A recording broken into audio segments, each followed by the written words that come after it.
As a whole, humanity is amazing. People want to help other people. They just need to know how, and they need to know who. And when they hear about things to which they can connect, they do. Kids need to understand the power that they have.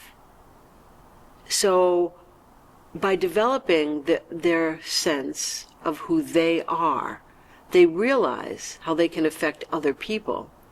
And that's the best way to set goals, by finding people in the community who you like, who you aspire to be like, figure out what it is you like about them, and then figure out how you're going to emulate that.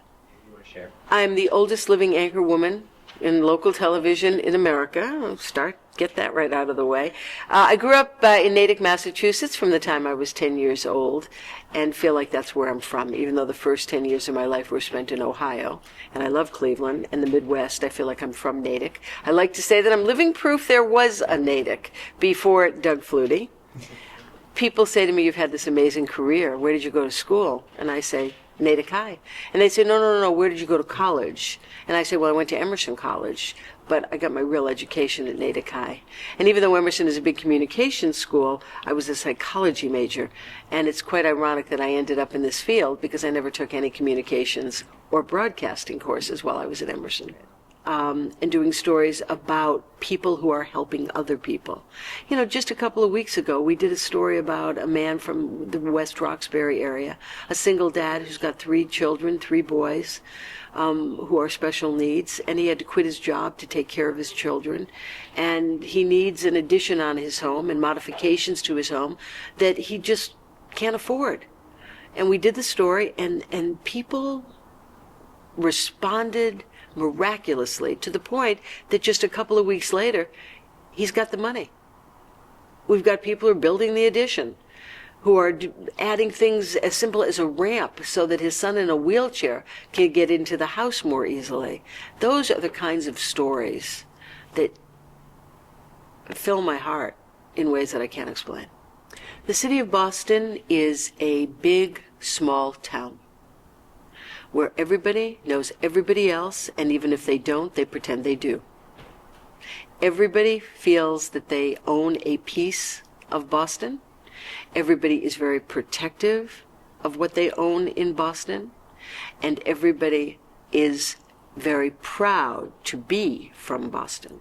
I think it's inevitable that when any story from any part of the world is picked up internationally, that people who know nothing about the area from which the story emanates are going to come to some conclusion about that area. I read recently that Irish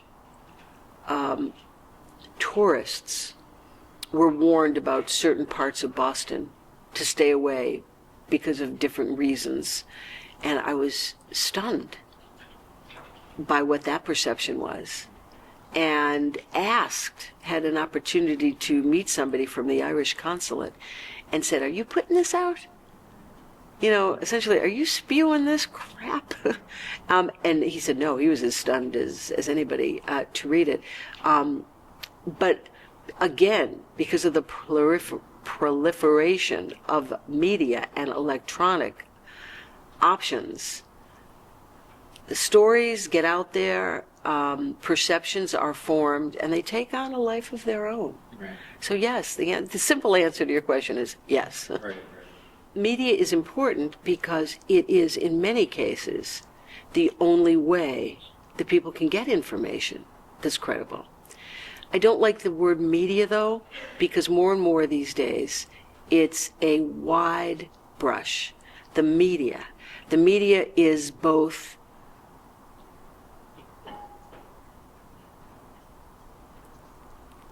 credible news sources as well as entertainment outlets. You talk about the media, you're talking about the Wall Street Journal and the Boston Globe and Boston Magazine. There are different kinds of reporting in those 3 entities.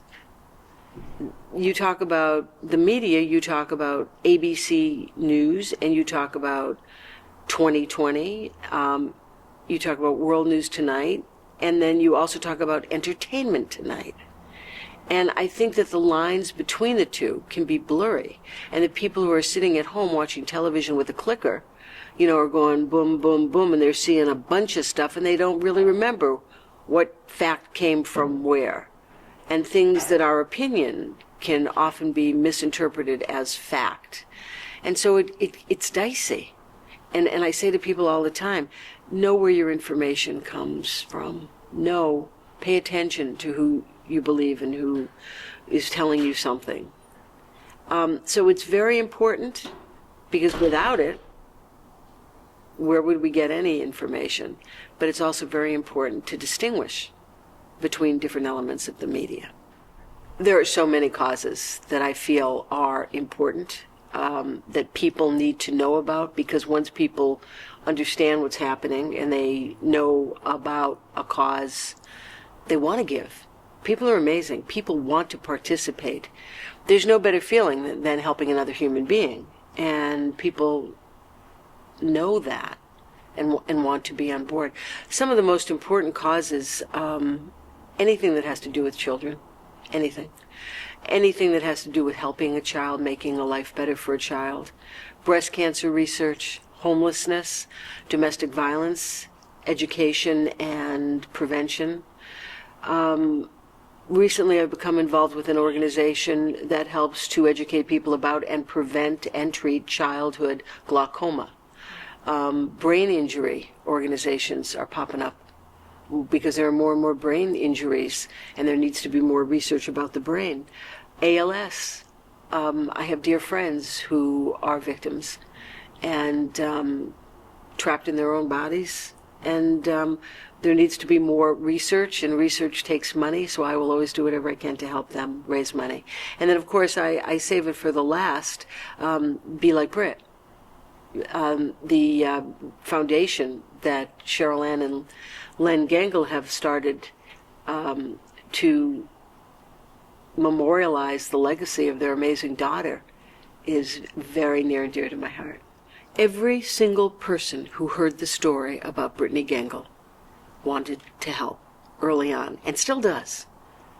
Every single person who meets Len and Cheryl Ann, who sees that in human bodies they are truly spirits who are completely devoted to helping children that they've never even met, wants to be a part of that. Just like I wanted to be a part of that Gangle spirit the minute I walked into the house that day. Everybody wants to be a part of Be Like Brit. And so they've done remarkable things. People who could donate the money have donated the money. You can't imagine people at the gala who have bought dinners at my house. I'm not a good cook. I'm not. I slap stuff together. I'm not even an elegant cook or chef or hostess, but they pay money just because it's their way of being able to help. And what's really remarkable is that there are people who've now done it twice. They're coming back for another experience. But that is because they want to help.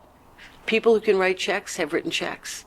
People who have been involved with foundations that only give money in the state of Massachusetts have found ways to now give money to this orphanage in Haiti. And people who didn't have the money to write the check have given other things. They've given a piece of themselves by going down to Haiti many times, several times in many cases, to actually do hard labor. And it's remarkable. I'd heard about it but didn't really believe it until I saw it myself. You go to Haiti and you are assigned a hockey bag. Now, if you know what a hockey bag is, it's this huge canvas. I mean, in my whole life I never thought I'd be carrying a hockey bag. Canvas is just sort of like not my style. But the hockey bags are filled with all kinds of things, everything from tubing to plumbing equipment to tools and clothes, and that's how everything gets into Haiti. Human mules carrying these hockey bags. It's remarkable. It's truly remarkable. It really is. Now, at what point did you know that this was no longer a story you were covering, but you wanted to become personally involved in helping Lynn and Cheryl Ann's efforts, this foundation? The minute I walked into their house. The minute I walked into that house, I knew that these were people who